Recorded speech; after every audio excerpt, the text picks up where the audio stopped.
Hey, what is up, nation? In this session, I'm going to teach you 5 ways that you can design more like an architect.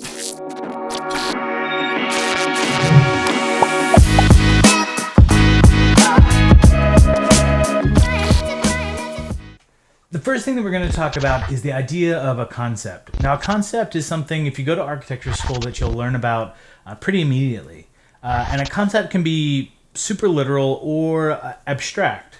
So, an idea of taking any sort of object is fairly literal. So, let's say, for instance, an apple. You could design a building to look like an apple, and that could be your concept. But you could also learn a lot about an apple, its makeup, how it's formed, how it comes from, the tree and that process, and inform your architecture that way. And so that's like the range of abstractness that you can get to. And so for something like, let's say the project is a furniture store, and they make all of the furniture out of apple wood. You could use an apple as your inspiration for what their building might look like. And that could go, like I said, either way. Now, I have a personal opinion of that, and I'll share that with you guys later. But I want to show you in real life what that sort of transforms into. So here, I found this photo online, and the comment on it was like, "This is the best architecture I've seen on my tour, wherever this is." It looks like somewhere in Europe. And listen, I understand if you're not in architecture that this might look really cool because there's a lot of things going on that you don't see every day. But as from an architecture perspective, there's just no composition here. You have some circles, there's some symmetry here, but then you get up to this top thing and it looks like an alien spaceship or an alien just landed on a building and started taking it over. Like, I don't see purpose to a lot of these things. And while it's interesting, architecture needs to be functional and compositionally attractive, and this just misses the mark.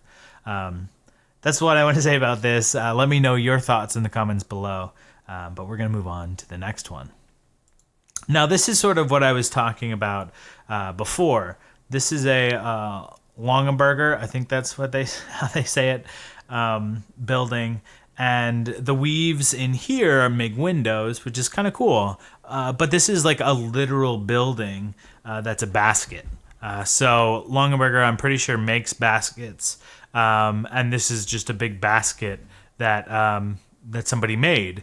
And it's kind of cool. Like, it's nice to have something like this, but it's super simple almost. It's like, it's really elementary. And this is called kitsch.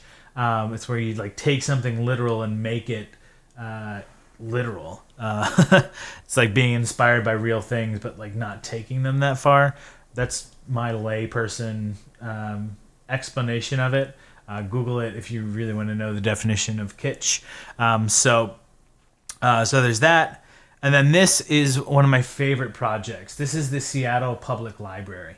Now, this was designed by an architecture firm called OMA, the Office of Metropolitan Architecture, led by a starchitect who's one of my favorites, Rem Koolhaas. Now, what I love about this building is that it's kind of weird, right? So it's interesting in its form, but its form is actually super functional. And the layout of the building inside is what helped generate that form. So it's not arbitrary. So what's really cool about that is that this is a library, like I said, and OMA took the idea of a library and really extracted it into its core pieces. So typically a library is designed around at least in the United States, designed around the Dewey Decimal System. So there's a series of numbers that help you find, it's your wayfinding to find books. So you go to the card catalog, you find your number, your book, and then you go through the library and and find that place, and then you can find your book. The downside of that with most libraries is that they're not linear. So there may be like 300 on the first floor, and then it starts 400 or 500 on the second floor, but the floor plan could be completely different on the second floor. The layout might be slightly different. But you then have to go up the stairs. If you were to go from 1 to 300, you're on the other side of the building. Does it start over here? Is that where 400 starts? So you have to then go up the stairs and then come all the way back to the beginning. So they decided, hey, the ideal library would just be a long line. But for practicality reasons, you can't really do that.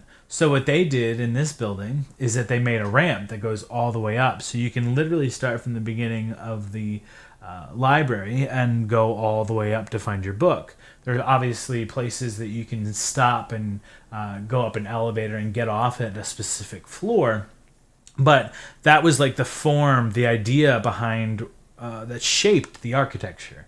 And that's really, I think, where the beauty of architecture comes out, is when your idea starts to inform the design, and it's not necessarily you as the designer coming up with all these cool little things, looking at pictures and being like, oh, this is cool, but the functionality of the program, of the building, how it's being used, is what is informing the architecture. And I think that's really where beautiful and inspiring architecture comes in, when it's purposeful and not purely aesthetic. I think the most important thing in architecture, if I had to pick really one thing to distill all of this down to, would be alignment. Now, that's from working in architecture through 3 different firms, and being an architect myself. Alignment is the most important thing in architecture, and I'm going to show you why. So if you look at this photo here, this is a bad example of alignment, unless it's purposeful. But this isn't purposeful, and I almost have this exact condition in my house, so I'm not bashing. I didn't build my house, or design it. But yeah, so you have these 3 points here coming to a point, and then just a little bit off. If this was lined up, it would make a world of difference, and you have this beautiful single line of I'm going to call this concave and convex. It's not, because it's not curved, but you would have this beautiful arrow thing that was being made, but just really missed the mark on that. Just by adding like another piece of drywall over here, you can make it work. But, the contractor's not always looking for stuff like that. And the architect sometimes doesn't think about that kind of stuff. So just to miss the mark on this one. Now, this is a really good example of alignment. So what you can see here, you have a circle here, these little portholes. And then this comes down. You have an arch here, which has a center point. So those are aligned. This comes down to the center between these things. And then when you come over, lines up with the middle point here, this point here, and then this circle here. Even if you want to go further, there is this pointed arch here that is also aligned with that. So you get this repetition of aligned elements, and it becomes really beautiful because of the alignment. And it's very purposeful and, to be frank, precise. And that's really where architecture comes out, is when it's been thought about and there's precision involved. This one kind of pains me because I like it, but there's some things that I'm going to pick on it about. So you can see here that all these lines line up, right? So it's perfect. You have this line here with it aligns with these mullions, same thing. All of these align. So in that respect, we're golden. You can see this line comes across. We're all good. Now what happens is that you can see that this tile here, this joint doesn't align here, and it doesn't align up here. It looks like they may have centered the window in that, but you get all these little cuts because of that. So you get cuts in all these, instead of it just being the same height for all of that. And then the same thing up here, you have this line that comes across, and then there's no line here. Now that could be like an architectural feature that you're not. There's no joint here, but I would say why not make it two, right? Even still, just make it two, and then it should be consistent. If it's two above these, why isn't it two above these? Just a thought here, but that's sort of where alignment, like you can see the beauty of alignment and why an architect is so important is that I'm sure an architect drew this in a specific way that it probably aligned. But when you get to building, the architect needs to manage the project to make sure that the design intent, his drawings, are being followed and that little things like that aren't being missed. Scale. Now, I really want to talk about scale because, it's probably in architecture overlooked most of everything. And I think because we think in like a certain way, and it's easy to just forget about that. Now, I recently saw a video by Zed, or I guess it was actually by Architectural Digest of Zed and his house. It was sort of like an MTV Cribs thing that they did, and they went through his house and it was just completely out of scale. So I like the modern architecture. I like contemporary architecture. But his particular house was just like so completely out of scale. The front door is like so massive. It's a pivot door. They made it easy to open. So like that's not a problem. But it's just like for a party that's great. But for everyday use, it just becomes impractical. And like the ceilings are super high. And that's great for art. That's what Zed says he wants to use it for. But like from a daily activity thing, it's just too big for one person. It's great for a space that's like a gallery or has a lot of people. You have a lot of movement.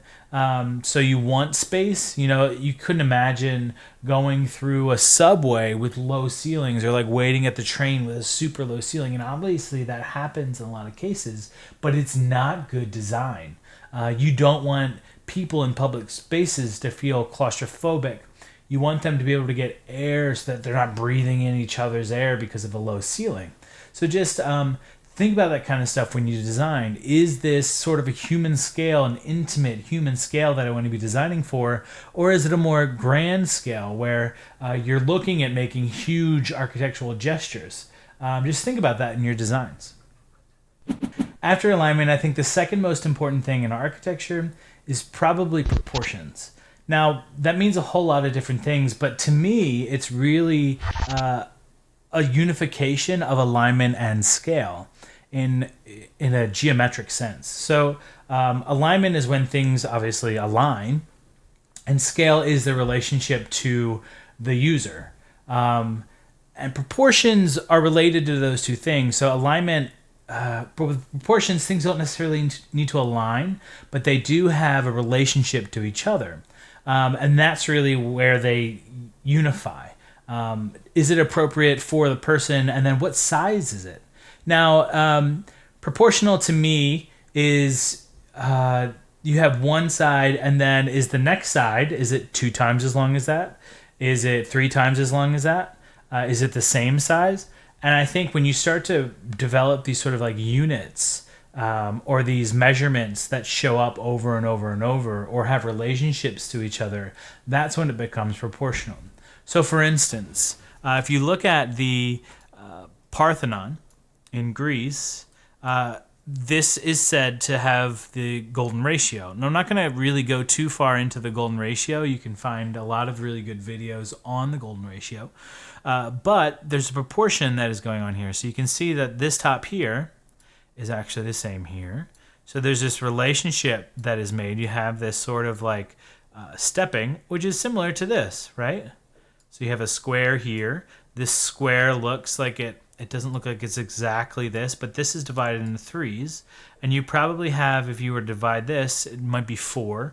But you have that relationship, that geometric relationship between things. Now the golden ratio is, it's a fraction. It's like 3 point something, and it shows up in nature a lot. And it's like something that I think architects hold on to, but because of standards, it's really hard to like pin on a golden ratio. So I might start with a golden ratio or something like that. and then get something that's sort of close to it, not exact, or just make it proportional to itself. So like I was saying before, where you have a one measurement and maybe the next thing is two of that or three of that. So you have that one measurement that is then proportional throughout the project, if that makes sense. So this is a good example. This is also a good example. You have this relationship of this looks like the same size as this. You have this space here, which looks the same as this. And that's really, what happens is you get this proportional relationship of things. These look like they're similar sizes, if not the same. And you get that repeated throughout. The windows don't have different size panes. Why would they be that? Just doesn't make sense. You're developing this proportional system that shows up repeatedly throughout your design and then starts to pull it all together when you have that relationship. So thinking about a house, you have these windows that have certain pane sizes. Now, when you go to a new window, maybe you want it to be a different size, but how do you get that same window pane size to show up on the other one? What size does that make your window? Maybe you want it, instead of 3 by 5 tall, maybe this new window you want it to be 6 by 5 tall. And so you use that same ratio, that same window pane size to inform what your new window size will be. And the last thing here, so I know a lot of people probably, if you're not educated in architecture, probably think that this McMansion is really cool, but I want to show you what is happening here that makes this not that great. So you do have a line of symmetry here. It's pretty balanced, so that in terms of that, it's good. But then you have like an arch window here. Okay, you have a bigger arch window here, but it looks like it doesn't have any of the same language. You have, this is a different finish, but the window is completely different. You have this wide frame on the outside that you don't have on the others. This shutter is arched, obviously, because this is arched, but then some of these other windows don't have any shutters. Like this one doesn't have a shutter, but these do. There's a grate here. There's a grate here. But like these have the same language, even though they're on different finishes. There's like a little window here above that. Okay, so maybe these start talking to each other, but then you look at these windows. What is going on here? You got a little clear story window there, but you don't have that anywhere else. So it's just like the proportions here are thrown off because someone's doing too much.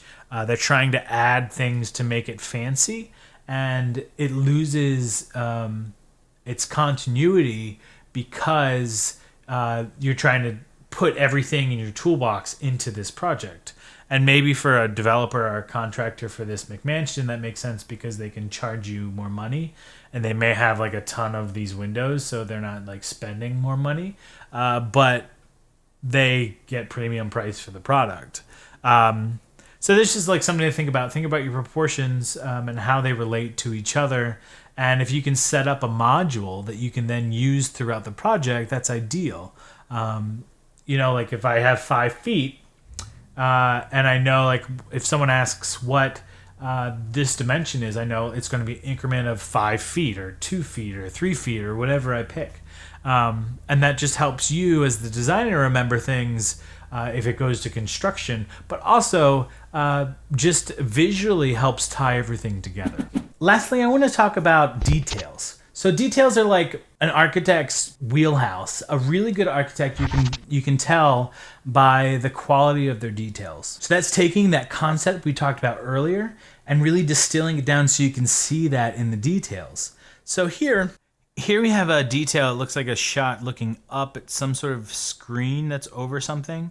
Now, this is a really good example of a good detail. I don't know the architect's intent here, but the detail really makes the architecture shine through. So there's this really flat, matte, geometric pattern that is going on. You can see that it's literally recessed. It isn't just applied here. and you get this beautiful design where nothing is taken up by a seam. The seams are hidden. And then even here you have a little reveal, and these line up. It looks perfect. So the image can really shine in this piece of architecture instead of the details looking clunky. It's just a beautiful way to do architecture and to carry it all the way through until the very end to make sure that even the smallest details are making your concept shine through. Now, this is an example of a bad detail, and you'll see this happen a lot in architecture. Obviously, these steps were here, and then this railing got put in, so you can't use any of this. What probably happened here was it was a code thing. The architect was like, "Oh, this will be cool to have these stairs," and then the code official said, "No, you got to put in a railing," and that's where they put the railing. So what is happening here is just that the details in terms of code, and that's something that you always need to be thinking about, is the code implications of your designs in architecture for sure. How that is being affected by the moves that you're making. And this is the last thing that you want to happen to your design. There probably is a much better solution for this. Maybe you'd put a railing here so that someone doesn't fall over. And then maybe there's a railing that goes in the middle. I don't know the exact code implications or where this is to be able to tell you what this should be, what would be a good design. But that's just stuff to think about, is that your design is good, the details look good, but then also the code implications. How does it work with the code, and does it work with the code, and does it address those concerns? This is a Tado Ando building. It's probably one of the most iconic things in architecture, and it's really awesome because of the level of detail. He's making these concrete blocks sort of float. There's still alignment here. You can see this joint still aligns with these, and it's creating this light. So he's thinking about light as part of the detail. If this was too wide, you'd start to see what's out there. But by just having a little bit and it being dark in here and light outside, you really start to get this detail of this cross showing through and becoming light becomes what is painting or positive space. And that's really cool to be able to think about that in terms of your details. Even here, look, that this joint lines up. This is aligned in the middle. This joint lines up. So just thinking to that level of detail, obviously there's alignment, but that goes with the detail. Alignment and details you need to make sure that's communicated. This is a different kind of concrete than this. It's special. It's set apart. So just thinking about those levels of detail, how you're thinking about light, how you're thinking about material, how you're thinking about alignment, is what makes good architecture. And I encourage you to think about that when you're designing. Hey, thanks so much for watching. If you like this video, please don't forget to like, subscribe, and share this video with your friends. If you disagreed with anything I said in this video, let me know in the comments below. We can start a discussion about, was I wrong? Was I right? Did you disagree? Did you agree? I'm a licensed architect. I'm trained as an architect. I've worked in a handful of different architecture firms in different settings. And so these are my takeaways. And at the end of the day, architecture and art are subjective, but I try to back the things that I think up with objective thinking. And I would consider myself a design architect. I think that the way things look, aesthetically pleasing things, is my wheelhouse. That's what I'm best at. But I'd love to hear your comments, so let me know. Other than that, thanks so much for watching, and as always, happy hacking. All right, designers, just because this episode of Designer Hacks is over doesn't mean we're leaving you out in the cold. Tony's got tons of great content available at designerhacks.com. So join Design Nation right now, and we'll see you on the next episode of Designer Hacks.